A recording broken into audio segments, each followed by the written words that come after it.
Hey everyone, welcome back to the Week of Weirdness here on Brownlow Books. It is day 6, our final day. It is New Year's Eve. Happy New Year's Eve, everyone.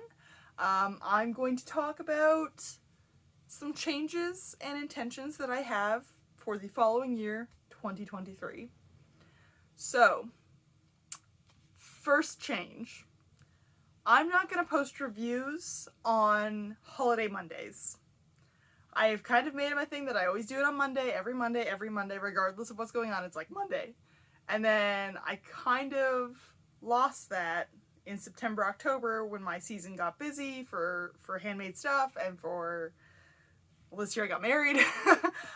So I'm going to not post on holiday Mondays in order to give myself a little bit of breathing room, just naturally built into the year. So it's just like that one extra week where it's like I don't have to have a video for this week, and so I might be able to like do a little more advanced preparation than I normally do, because during this beginning of this year, during the summer, I could film 4 or 5 books at once because that's what I was reading. I was reading it, I was doing it as I was reading it, it was fine, it was going, and then like I hit one little snag, the tiniest of snags, and it's just like, that's over. So by giving myself that little bit of breathing room of holiday Mondays, I think there's like 8 during the year, not a lot, but I think it might be just enough to sort of get me through and not become overwhelmed. Because that's definitely a thing. I've definitely felt the pressure of like making sure I have something to give you guys, of like making sure I read that book, of like, is this a book you'd even want to see? Like I felt that pressure this year. So I'm just gonna lessen it a bit on myself in a way that still doesn't really affect people that much. Like when I just disappeared for a month. I told you I was disappearing for a month. Anyways, that's that. In terms of reading, I want to read more. My goal was 40 books this year. I hit it, or I'm about to hit it. But like last year I read 76 books. And the year before that I read, God, I think it was like 60 books.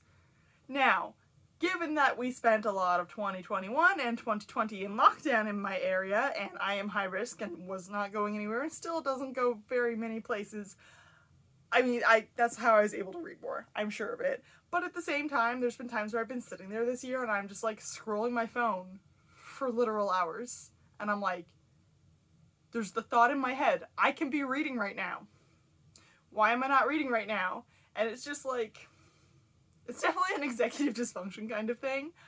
But I do want to try to be a little more conscious about reading, spreading out my reading, getting it done, doing it at like times where I know I can do it and be like, without feeling guilty. I felt guilty a lot this year if I spend the afternoon reading, because I'm like, there is always something more that I can be doing. And it is not harmful to take time for yourself.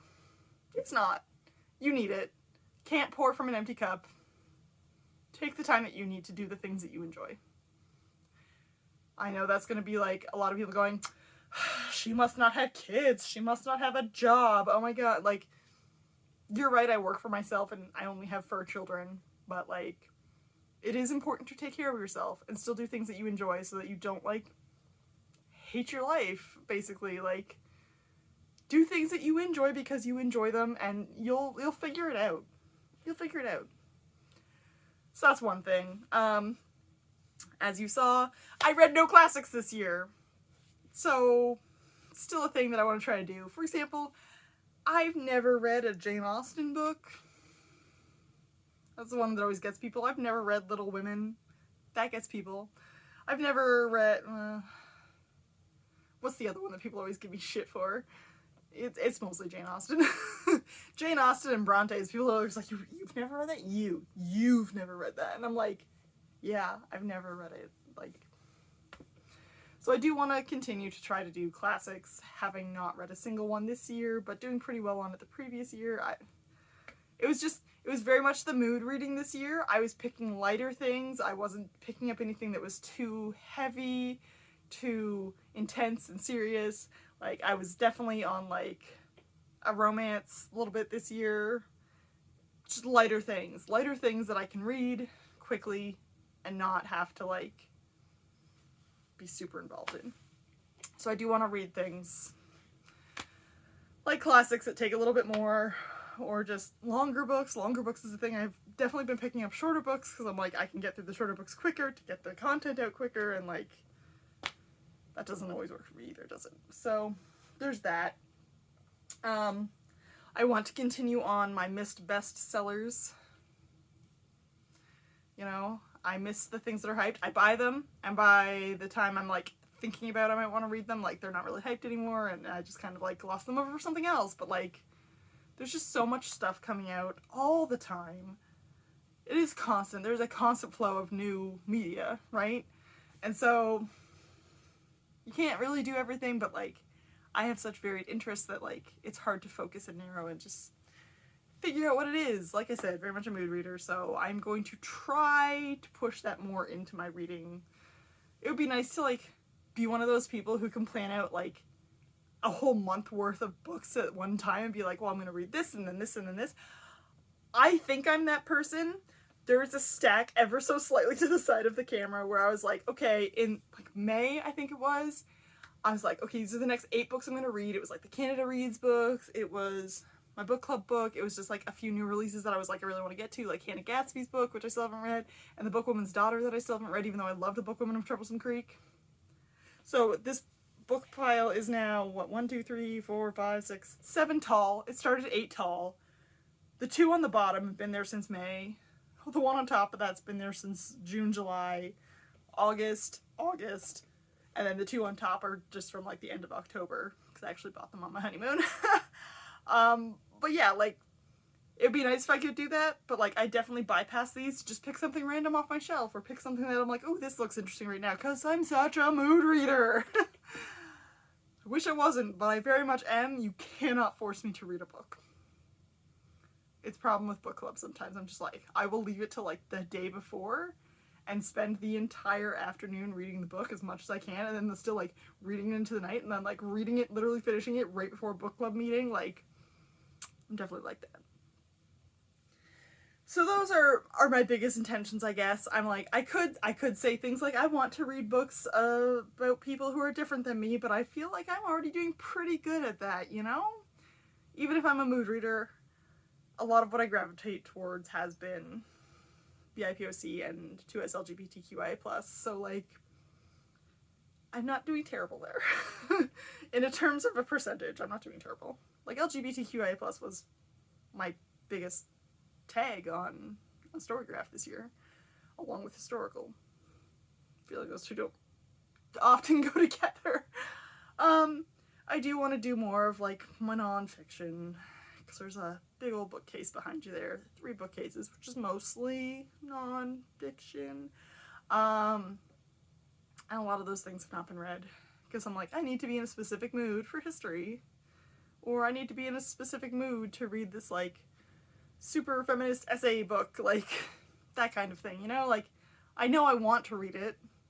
It's probably timely that I read it now, and then it's just kind of like falls by the wayside.